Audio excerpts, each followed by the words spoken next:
Assalamu alaikum rahmatullah. Shall I start? Yes, Dr. Fadila. I can start, huh? Okay. Bismillahir Rahmanir Rahim. Dear brothers and sisters, ladies and gentlemen, Assalamu alaikum wa rahmatullahi ta'ala wa barakatuh. On behalf of the President of ICYF, His Excellency, Mr.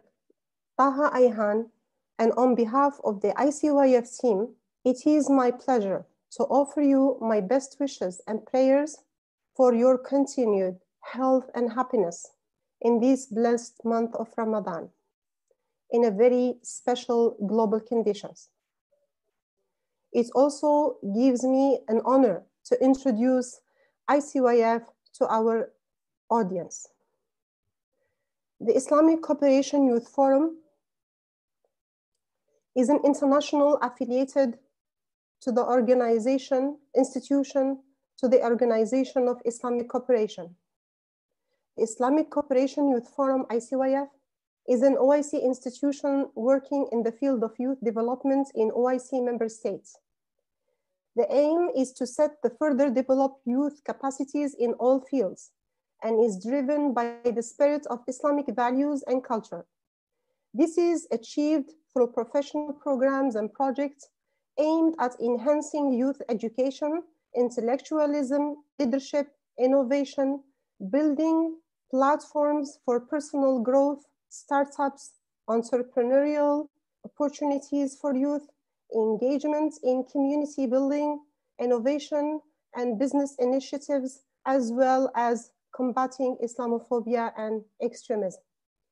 The Islamic Cooperation Youth Forum is well placed to engage youth in effective cross-cultural civilization dialogue, not to mention empowering them for the larger role in peacemaking and nation building. ICYF envisions the empowered youth throughout the OIC regions who actualize their full potential in pursuit of sustainable development for their communities, nations, and the world, driven by Islamic values of cooperation, excellence, and unity.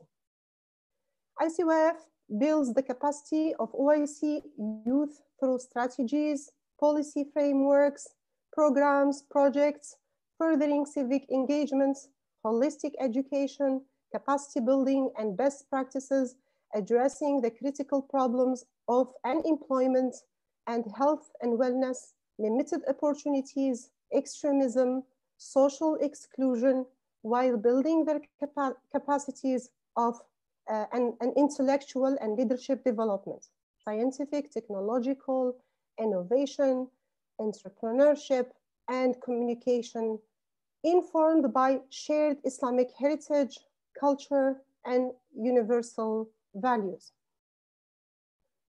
Our approach is strategic youth development and capacity building represented in 5 main values: educate, empower, engage, and enrich and excel. Ladies and gentlemen, dear brothers and sisters, the coronavirus has disrupted the life of the communities around the globe and will continue to do so for the foreseeable future. In ICYF, we continue to work very hard to stay connected to our young people. We work to switch to the online platforms, and alhamdulillah, today, many of our programs are available online for also the interaction with our young people. Today, ICYF is launching a special edition talks series with the great honor hosting His Excellency Mr. Ahmed Gaaloul, the Minister of Youth Affairs and Sports of Tunisia, as it is the first speaker of this series. You are welcome, Excellency. Thank you very much. Thank you for having me. Assalamu alaikum. Wa alaikum assalam wa rahmatullahi wa barakatuh. It's an honor having you, Excellency, and please give me the honor to introduce you to our audience. Thank you. Through a lineup of distinguished experts, this series will bring you a unique and compelling in-depth perspectives on the emerging outbreak and effects on the future of global economies, culture, diplomacy, politics, cooperation, and newly emerging priorities in transforming world. This series will also help underline the crucial role of the community involvement and youth volunteerism in response to unprecedented challenges posed by the outbreak, in addition to insights on where their roles may prove most effective in containing the consequences of this coronavirus. It is with the pride that we began with none of other than His Excellency Mr. Ahmed Gaaloul, Tunisian Ministers of Youth and Sports, graduate in philosophy from Mohammed Al Khamis University, did his master's and PhD in the School of Oriental and African Studies, London. He served as the advisor on youth and sports for the president of An-Nahda, Rashid Al Ghannouchi. His Excellency is the former advisor to the head of government on youth and sports issues. His Excellency also, he's an established academician who lectured in the field of Islamic studies at the European Academy for Islamic Studies, London, and also at the University Reading, an extension of University of Oxford College. His Excellency Ahmed Gaaloul has carried out extensive research in English and Arabic in the field of politics, philosophy, and Islam. In this session, His Excellency discusses a pressing topic, and that is the role of youth in rebuilding the economy in post-corona world. His Excellency, thank you for being with us today. The virtual floor is yours. Thank you very much. Thank you, Dr. Fadila. And thank you for ICYF for organizing this important conference. And it's good that we have a technology which allows us to connect and to contact each other and to exchange our ideas and thoughts. I hope that I will not be long, and I hope that what I will deliver will at least raise some questions which we need, or maybe try to answer those questions.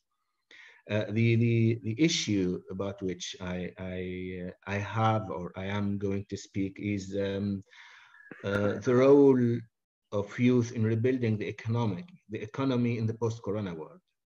Well, this supposes that we have this question: what is the role of youth in rebuilding economy in the post-corona world? I will try to answer this question, first of all, by approaching some concepts. Later on, my approach, I'm not a person of economy. I'm mainly a politician and maybe a philosopher, if you could say so. So my approach will be from that side, rather from the side of someone who is able and who is technically specialized in economy. I'm not going to speak about economy as such. However, we can speak about policies in economy and the role of youth, if we can use the term in this way. The question will be in this, when we ask what is the role of youth in rebuilding the economy in the post-corona world, this question supposes that there is, or there will be, a collapse of economy, which needs to be rebuilt. However, I don't think that the case will be such. Some economies might flourish after this crisis. Others might become weak, or maybe others also will perish. It might be also important to define what do we exactly mean by youth. Why are we asking what is the role of youth? If we are to define youth is a stage of life. It is a stage in our biological cycle of life. So we could have made the question in this way: what is the role of infant or adults in rebuilding the economy in the aftermath of Corona? So why are we asking or directing the question towards youth? Directing the question towards youth supposes or presupposes that there is indeed a crisis in this segment of our life, of our life cycle. This crisis, I mean, everyone knows that, especially in our Muslim world and Muslim countries, we are here in Africa, in Arab world, in Asia, almost in all continents of the world. Most of our countries, our youth suffer from, if you could say, alienation, from marginalization. I mean, we could say that they do not have the opportunity to participate in public life, let alone to build an economic system or a political system or a state. So that is why the question seems legitimate. What is the role of youth in rebuilding the economy in the aftermath of Corona? This means also that we do need a role for youth, and we do need a different word. For a different word, youth are in the front line in building new world, in bringing change, bringing about change. What about the term of economy? I mean, building an economy. I mean, for me, it seems a bit strange to ask this question, because there is no such one system in the world which we can describe or brand as economy. There are many economic systems in the world, not just one system. However, one can speak of a common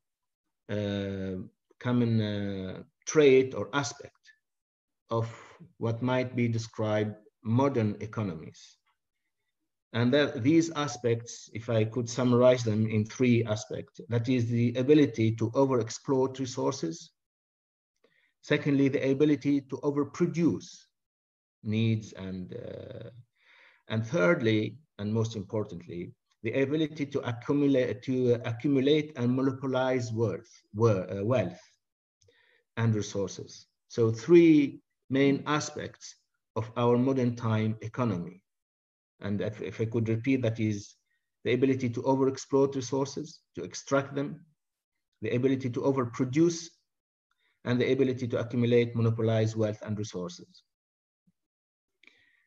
It's worth to note that also economy will not fall or collapse because of a crisis, whether it is a pandemic or war.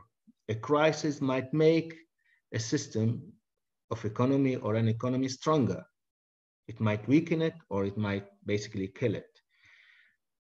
So what are the agents which will strengthen an economy, or which will, when facing a difficulty?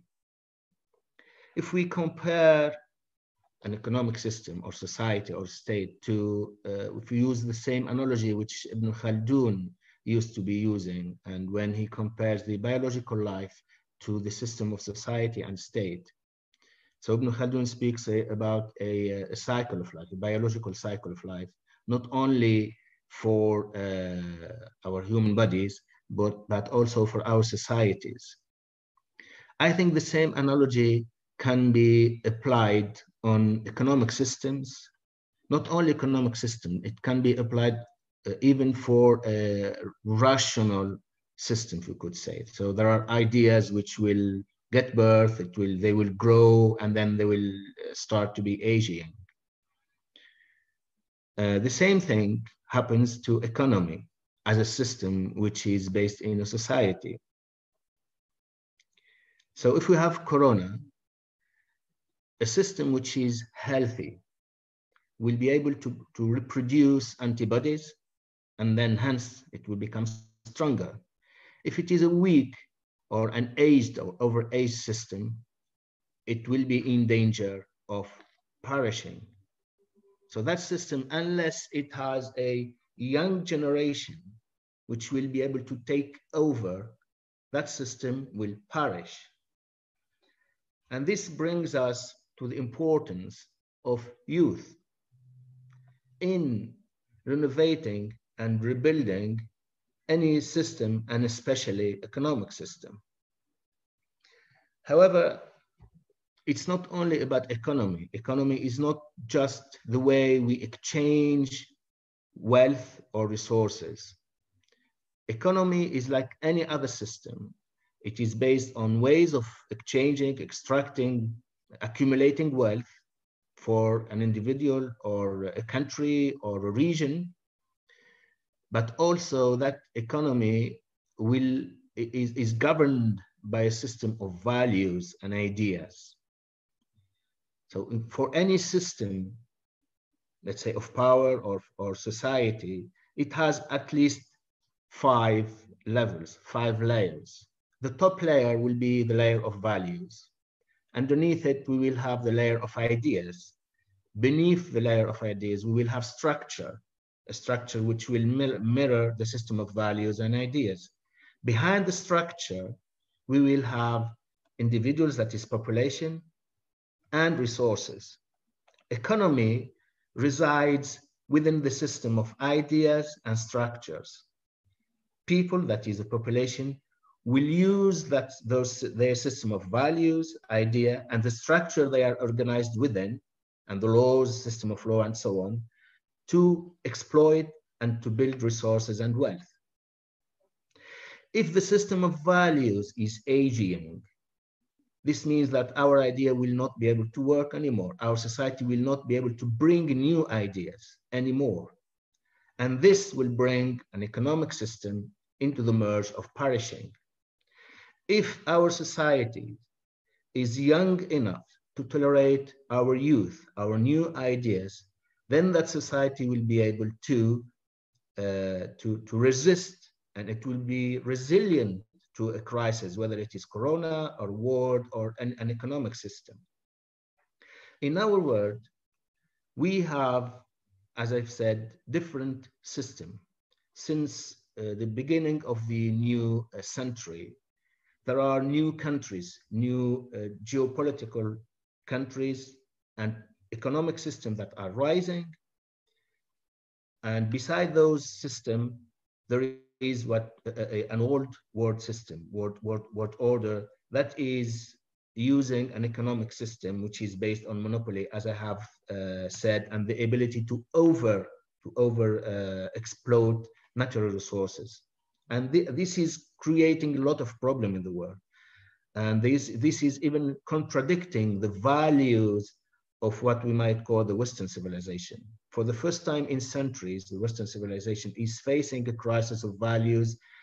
This is leading to a crisis of idea, and this is also leading to a crisis of bringing about solutions, whether those are political, economic solutions or political solution to the economic crisis. So economy is the main facade, if we can say, of the crisis of ideas and values that the human society, if we could say, is facing. During Corona, the behavior of many countries is different.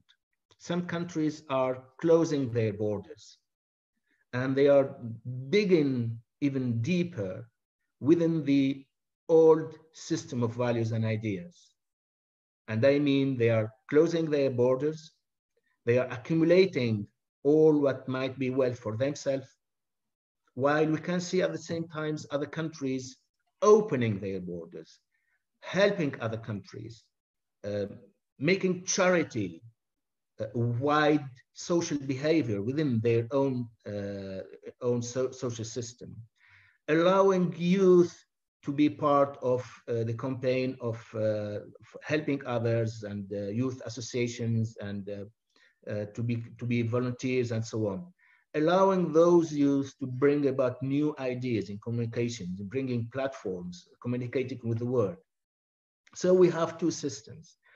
And in my view, those societies and those countries which are able to raise to a higher level of values, and I think us as Muslim countries are more capable of rising to such level of values, because Islam, educates us to bring good for all mankind. So when Allah subhanahu wa ta'ala says, Alhamdulillahi Rabbil Alameen. I mean, that is the Lord of all mankind. He did not say that praise to God, the Lord of the Muslims or the white or of male or female or those who are from Africa or America. It's for all mankind, not only for Muslims or Jewish or non-believers. So the idea of praising Allah, the Lord, is that He is the Lord of all. And we are obliged as Muslims to try to bring good for all mankind, whatever their colors, whatever their beliefs, whatever their appartenance, their regions. If though it is those countries and those economic initiatives which will be able to widen the concept of humanity, I think those will be able to rebuild what we might call economy for the future. This is because what we are used to describe as a national state, the concept of national state restricts the appartenance to its citizens. While right now we can see, especially via the progress of communication, that we can speak about a global citizen rather than national citizens. We all see in our home our young ones communicating with their friends from all around the world. When they put their headset and they get into the world of internet, the virtual world, they will communicate with everyone. So humanity is moving towards what we can call a global citizen. And we need universal values. But we need those universal values to be really applied, legitimately applied on the ground. And the world now lives into a contradiction of values. We have the values of national state, which are values of discrimination, while we are praising the values of human rights and global citizenship. The world cannot tolerate any more such contradictions. So societies which will be able to rise up to this level of values will be able to create new opportunities, new economic opportunities. And I think a state, or our states, have the obligation to reform their legislation in order to allow our youth to bring about change, to bring about new projects, even to partner with them in the venture of investing in new business ideas.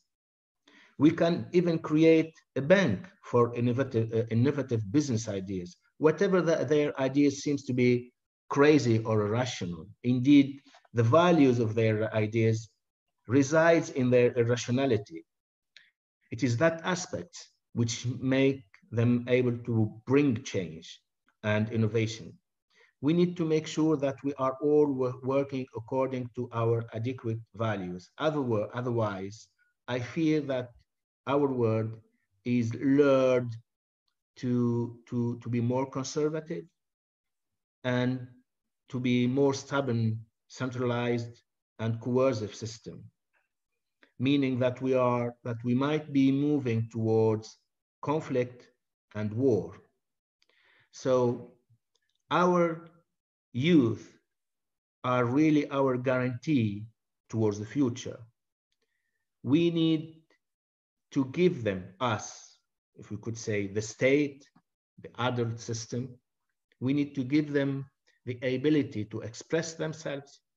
We need to change the legislative law so that they can move physically from one country to another and to loosen those borders between countries and nations. And also to allow them to exchange wealth from one country to another. And also to exchange their effort in order to bring new ideas. We as Muslim countries do have a golden mine which resides in our Islamic values. Those values are humane values. they have no discrimination. And we are praised by Allah subhanahu wa ta'ala because of our ability to bring good to earth and to all mankind, to bring peace on this earth and to all mankind, but not only to all mankind, to earth, to nature. If we are successful, if our youth is successful in bringing about and widening the range of our values, our economic system will be able to survive and to gain more resilience. Those countries which are behaving right now during the crisis, according to those values, that is charity, expanding wealth, giving to the needy, helping the needy, and safeguarding all our society, especially the weak. It is those countries which will be able to make their economic system resilient, because their society will not get out of this crisis fragmented. So it is those countries which are able right now to venture, to make some risks, because this is the main aspect of youth. It is taking risks and venturing. A young state, if we could say, need to be a young, youthful, and to have young values and to have youth within it, so that it will be able to overcome such crisis. It is our behavior right now during the crisis which will allow us to speak about a role for the future. So we need youth, and I mean by youth right now not only the age, but I mean by it also values, ideas, structure, and behavior, because the term youth does not only apply to a stage in our life. We can have a young person behaving according to an aging system. That young person will not be able to bring about change. So we need all this system. That is why, and I will finish by this, education comes here as something which is very important. If our states, if us, I mean the Muslim states, do not venture in securing the education for our youth and our young ones, we will not be able to bring a real young society, because we will be, filling their minds and hearts with an aging system of ideas and thoughts. And this behavior is alienating more and more our young societies.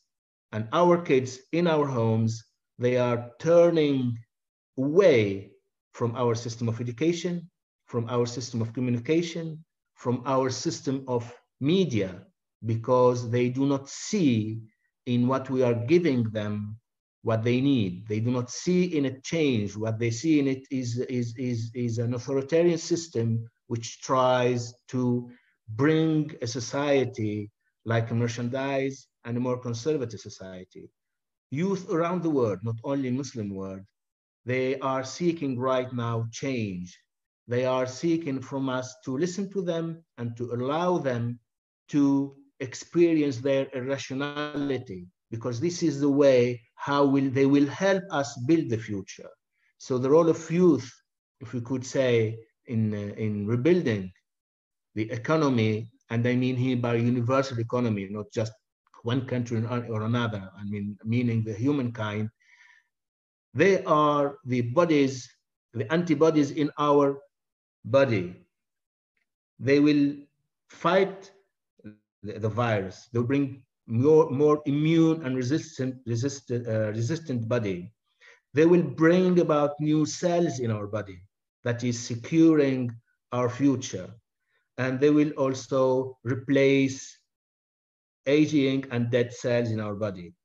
And this is how our humanity and our societies will be able to survive this crisis.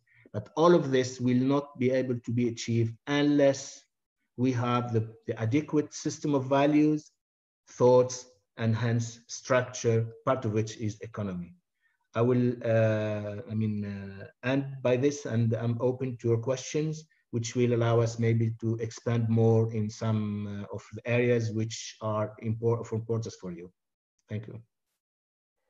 First of all, Excellency, let me thank you enormously for this comprehensive presentation that you shed light on many aspects of the future building and economic future. Even you said about yourself humbly that you're not in economics, but you did actually, from your own perspective as a thinker, an academician, and a politician also, shared some of the insights, your insights about the post-corona world.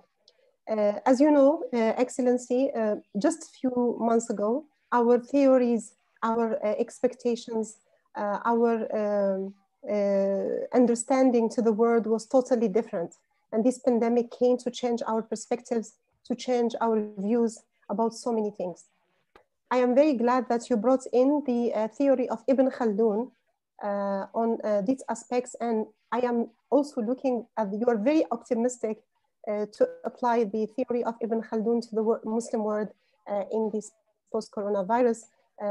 Let us hear more from you. How do you see the Asabiya will apply to the Muslim world in the post-coronavirus?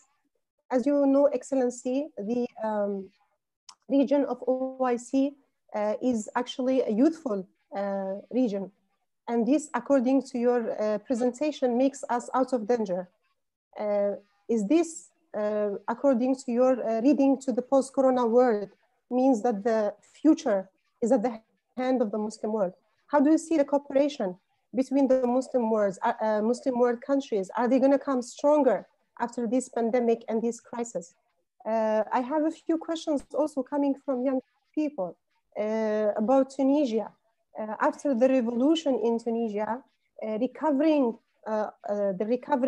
from the revolution, getting some stability, what do you think about the role of the young people in Tunisia and in the process of the post-corona? Maybe you could share with us some of the initiatives and the roles played by young people in your communities.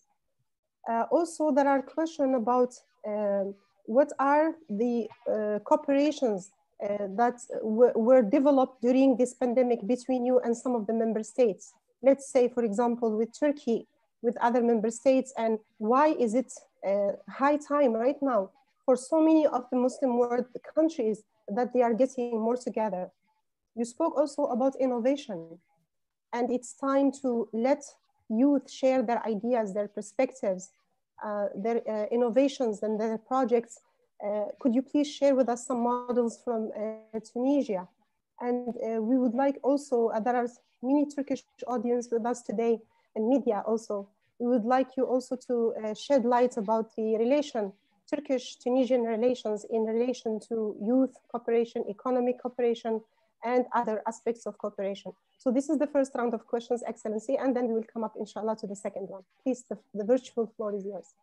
I would like, first of all, to question a term which we are using right now, which is a Muslim world.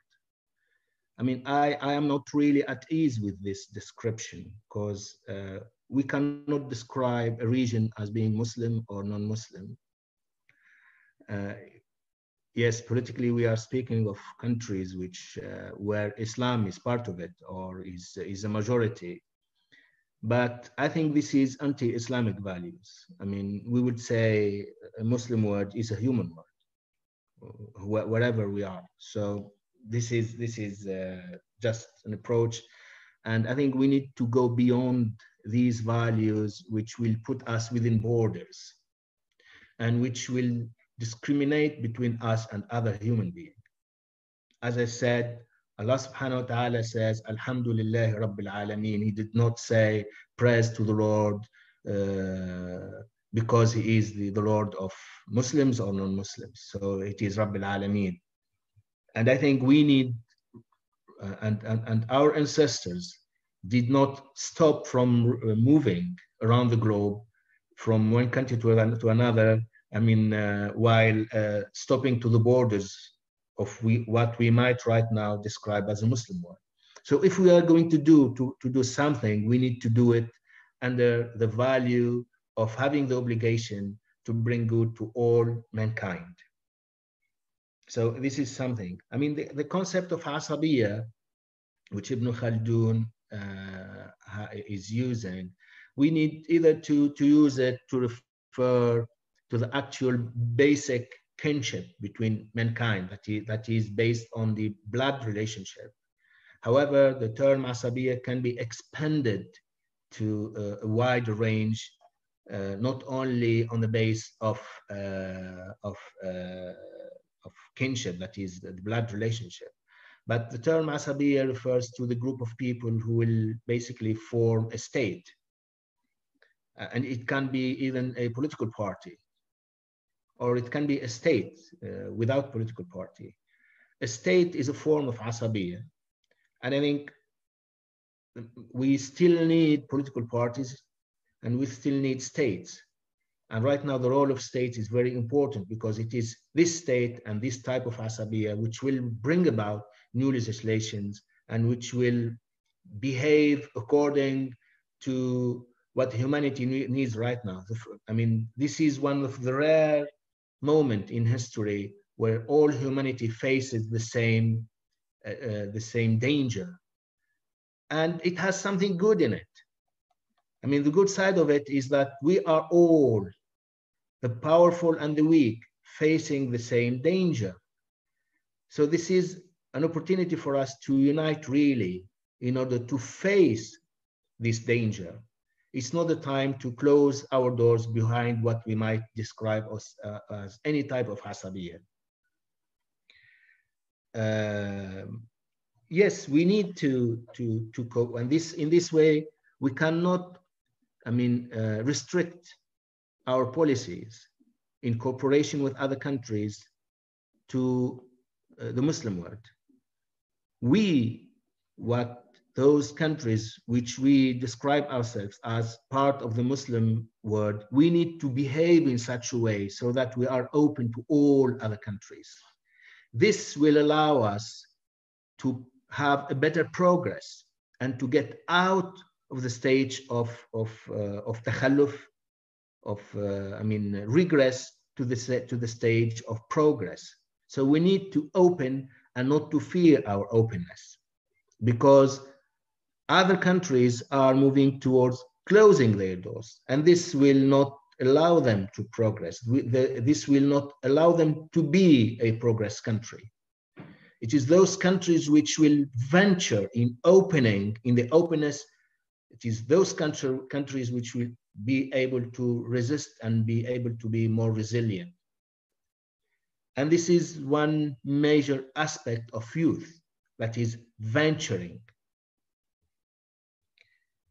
What is the role of youth in Tunisia? Well, we need to be humble towards what we might describe how fast history or change can happen. I mean, the conservative system, conservativeness, if you could say, or adulthood, is very conservative. Up to now, we are not successful enough, and I speak about my country, we are not successful enough in allowing youth to take a real part of leadership in rebuilding not only our economic system, but all our country, all the political system, social values. History moves very slow. Some countries took them 150 years to move from one state to the other after revolution, and I mean here the French Revolution. But I think we will be able to move faster here in Tunisia. I mean, what's important right now, especially when we see the time of Corona, is the role of youth in bringing new ideas and new tools. Most of the tools which the state is using right now is being built and forged by young ones from outside the system. Applications, I mean, softwares which allow ministers to communicate between each other, and which allows us to manage the social movement during the time of crisis. Volunteers. We have thousands of volunteers who are there on the street helping the needy, and those are young ones mainly. So the youth, our young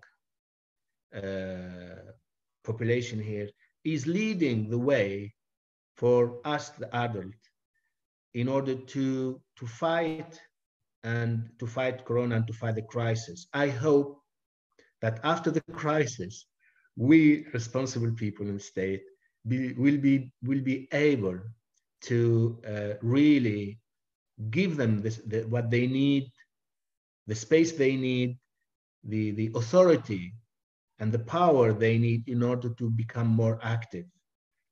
In this crisis, we need to go back to our basics to secure food for everyone, but also we need to use new technologies.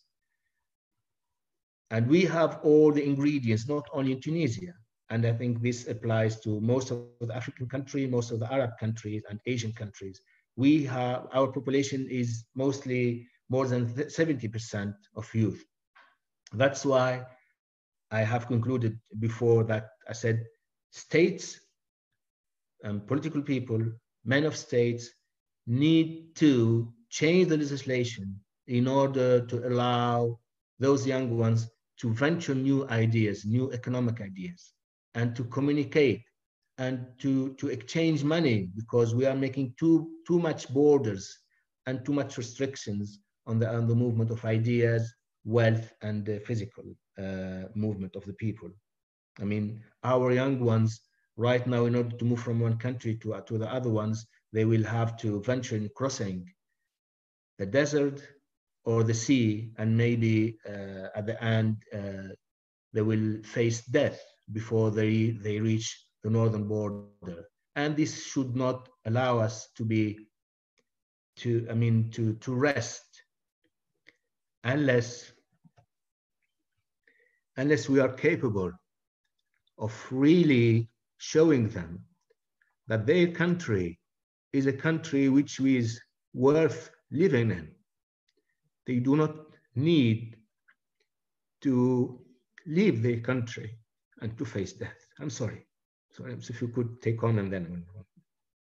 It's okay, Excellency. I will give you a minute, and I really appreciate your truthfulness and your sincere feelings and the way you are addressing the issues and the way you are speaking about a very inclusive approach, about a universal mankind shared value that we are actually sharing these platforms, that we are really thinking together. At the same time, it's a global culture of sharing and helping and extending hands to each other.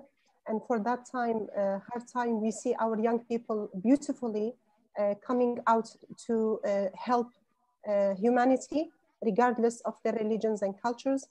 We are all following the initiatives of youth and communities in the non-Muslim communities. And it's we are very proud to see that our Muslim youth actually are coming out to have these universal values more than us, more than any other generation. And this is beautiful, actually, expectations that we didn't actually have of them. We see also some of the Muslim world countries, leading Muslim world countries like Turkey, reaching out to the most affected countries like US and Italy and Britain and sending help.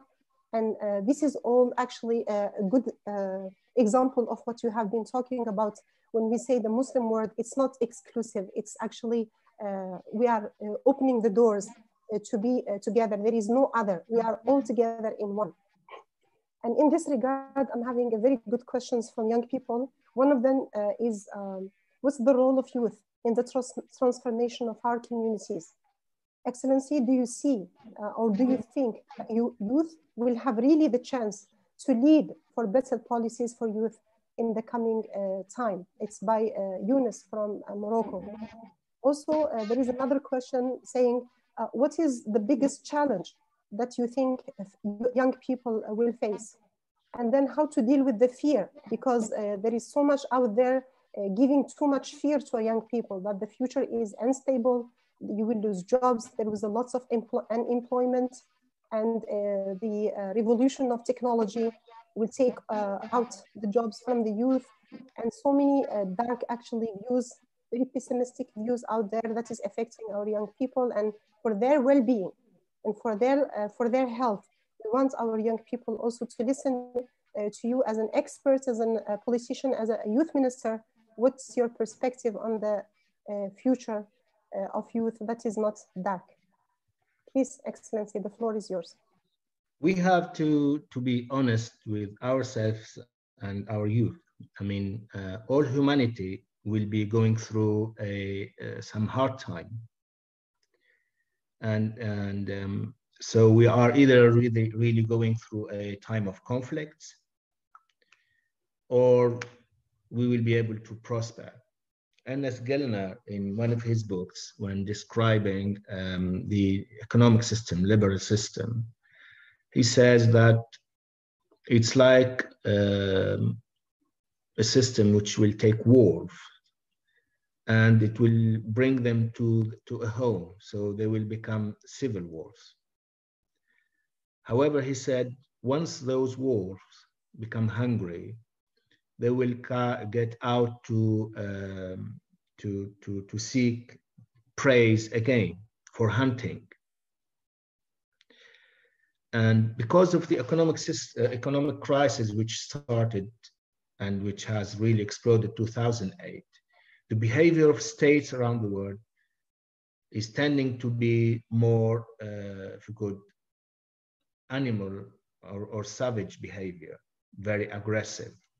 So all countries, they are seeking to have a grip of the wealth in whatever country the wealth exists. That is why Africa and the Middle and the Muslim and the Arab world and Asia will be the areas or the regions of most of the conflicts which are happening in the world. And sadly, we, the Muslim world, do reside in these areas of conflict. However, as I've said, I mean, history, there is a cycle of history. And I think that such a cycle is turning to an end, if you could say, and maybe a new cycle for humanity is starting. And young generation, they do have the opportunity right now, a very peculiar opportunity, which will not happen maybe in other 100 or even 300 years, to do something which will change the future of their country, of the world for the next, let's say, 100 to 200 years. What we are doing right now is we are refunding a new cycle of the world. That's why I was insisting on the idea of values, because it is those values which will enable us to create new ideas, new thought, new system of rationalism, if you can say, and this will allow us to build any system, whether political system or economic system. And these ideas, as we can see, humanity throughout its history has progressed from the tribal age to nation age to empire age, and now well, the concept of nation has gone back, but it's not nationalist in that way, blood kinship way. Now I think we are moving towards a more universal world. And that is, I mean, that goes along with our values as Muslims. We have no problem. We should be in the front line of humanity in leading them towards a better world.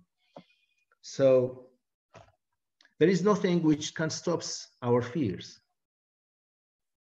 There is nothing. I mean, there is no guarantee. The only guarantee is what you, as young ones, believe in yourself and trust in yourself, and having the belief that you will be, they are able to succeed, and you have a role in this life.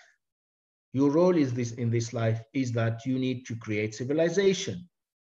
Creating civilization means that we need to create to add something to the nature so the world becomes a better place to live in. Right now, all the world is in danger. It's not only the Muslims which are aware of that, and all mankind, all your generation is aware that the world is in danger. So I think we have the opportunity to move hand in hand with all those people which shares our values in making this world a better place.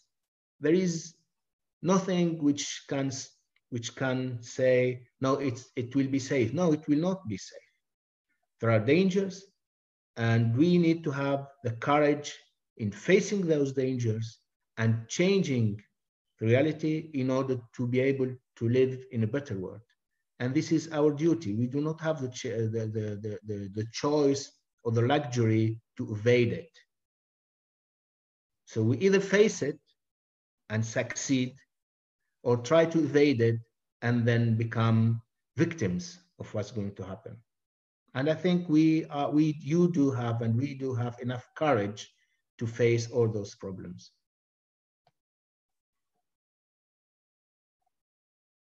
Thank you very much, Excellency. And I hope you have a little bit more time to respond to our questions from our young people. And I also ask our young people, please, if you have any questions, I will be taking the final ones after this question. So please put your questions.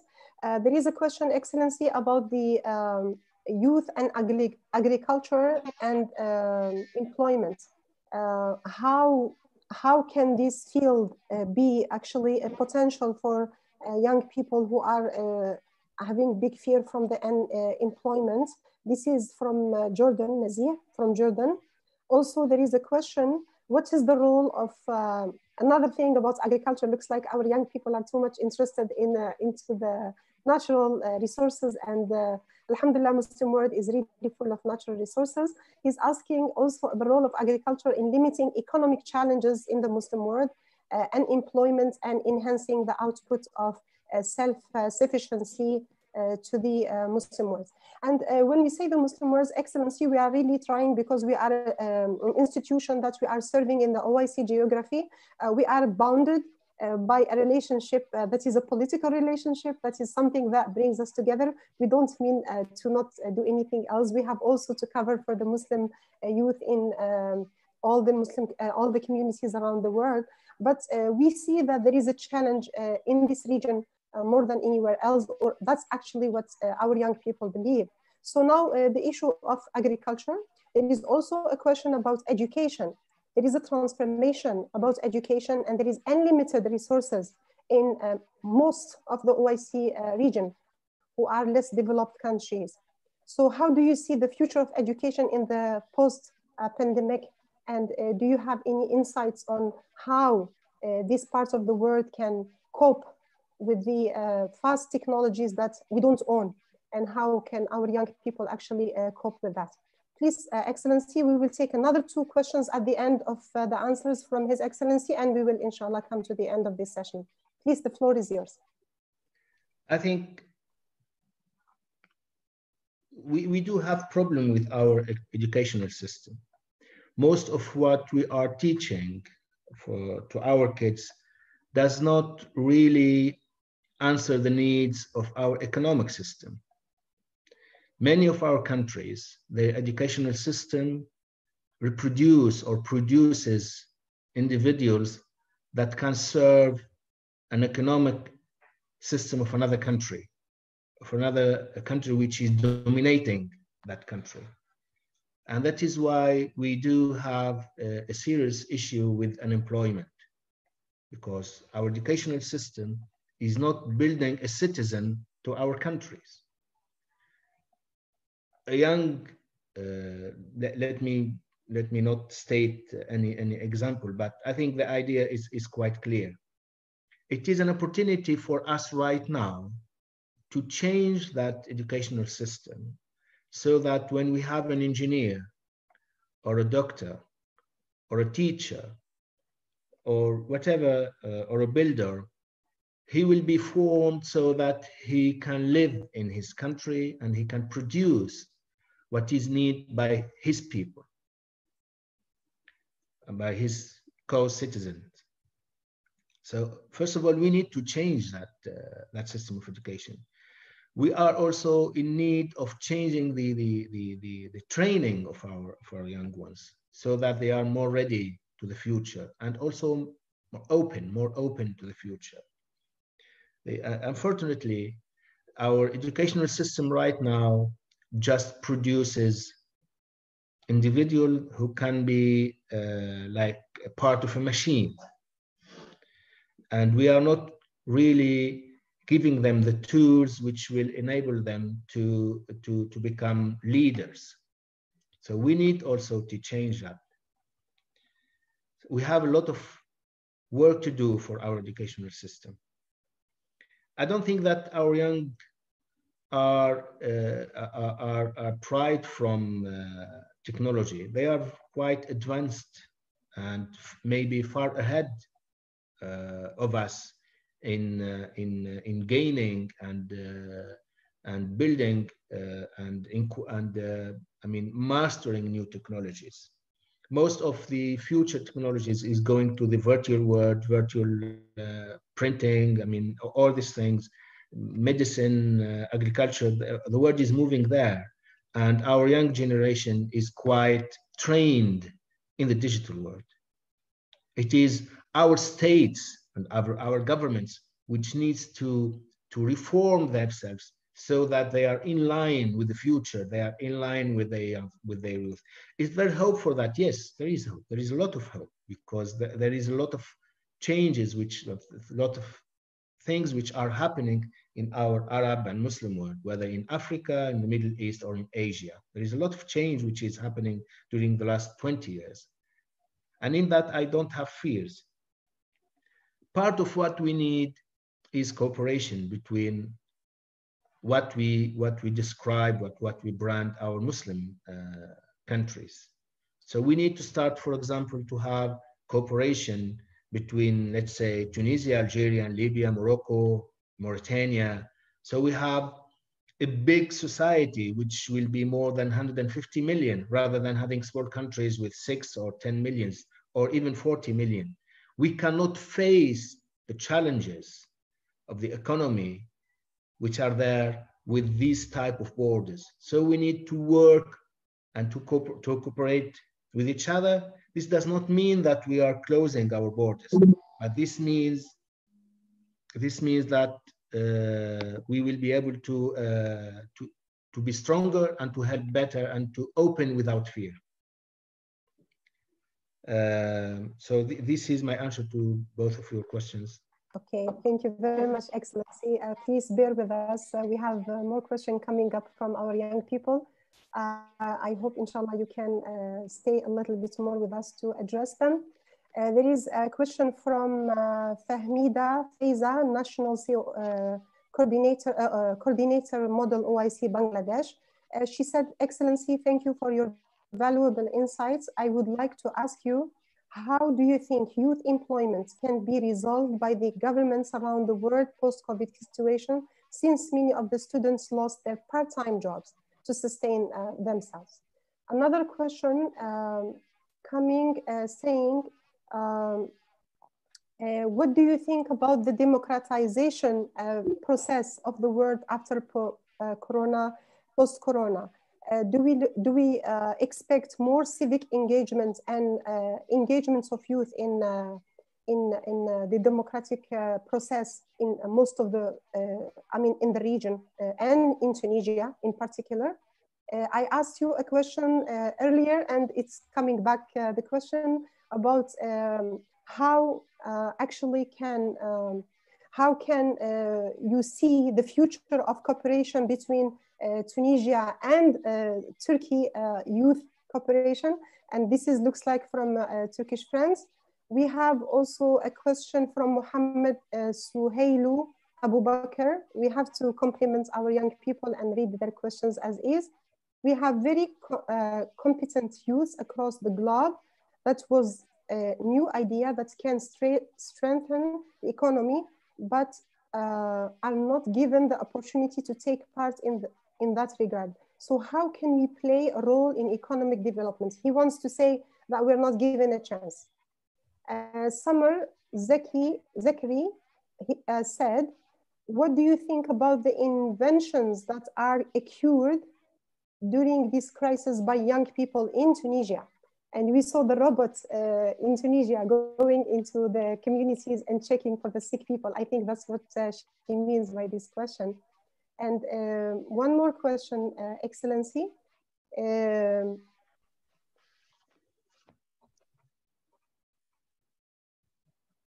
I try to not miss any question. I think that's good enough.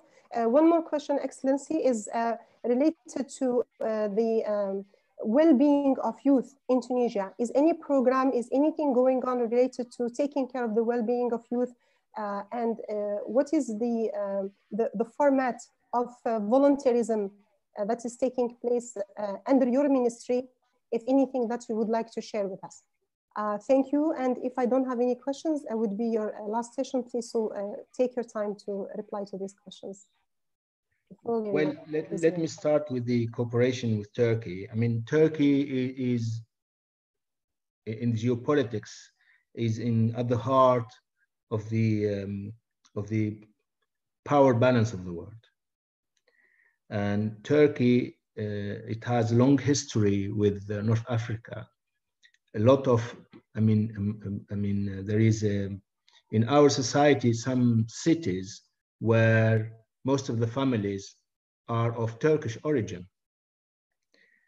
So we have a history which goes along, whether from before the independence or through the time of Bourguiba or through the time of the previous regime, of a long path of cooperation between the Tunisian state and the Turkish state, the Tunisian government and the Turkish government.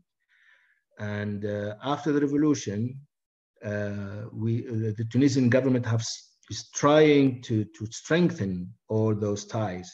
And I think that we need to have more exchange between our youth, whether the Tunisian or North African youth and the Turkish youth, because what unites us, history unites us, our interest also unites us, and also, most importantly, the future unites us. And we need to build stronger ties between the countries, North African countries, and our country in Tunisia, with Turkey and all the countries of the Muslim world, while preserving our also historical ties with the European countries and African countries. The voluntarism or voluntaria is very important during the time of crisis. And as I've told you, if it was not because of the hard work of our volunteers, which are there days and nights, and they are volunteers, they are not being paid for what they are doing, I don't think that us in Tunisia will be able to make what I hope will be such a success in fighting the corona. I mean, as I said, we have tens of thousands of volunteers. They are there at the hospitals, at the municipalities, and they are getting trained right now to participate with the public transport. They are there to help the needy, bringing them food or collecting goods from the wealthy so that they give them to the needy. So our volunteers, our youth, they are there every time, and I am lucky to be at this time in this position to interact with those youth organizations here in Tunisia, and I'm quite really proud of what they are doing. Something which we Tunisians are proud of also is the ability and creativity of our young ones, whether by building robots or applications or softwares, which is helping all our ministry. Even the Minister of Health is using creations and innovations of our young ones, individuals, in helping the health system in order to deal with these difficulties in this time. Not only are they doing that, they are even building machines for respiration, and this is all the creation of our young ones. and they are building, as I said, a system of management of work tasks and so on. So we have a lot of creation and innovation from our young ones, and they are doing that as volunteers. I think, and I do believe, that this is not only happening in Tunisia, it is happening all over the Muslim world, because we have those values which enables us, we are inheriting as Muslims those values which are enabling us to stand by each other. And this, as I said, will enable us to go towards the future. I mean, for employment, this is a serious issue. We really need to change this economic system, which defines an individual as being employed and another one as being unemployed. I don't want to give good words, but I think this will take time. It will take time. This is part of the conflict, but we have to face it. We as responsibles need to do something. Part of that something is changing the legislation and daring to change, daring to venture in order to bring what these youths are worthy of. And that's why I, as a responsible, I feel that I have a lot of work, a lot of duties towards my young citizens in order to be up to their expectations. And for that, I am ready to venture and to fight for them. Because if I don't do that, I don't think that I am worthy of sitting on this chair right now and addressing you as a Minister of Sports and Youth.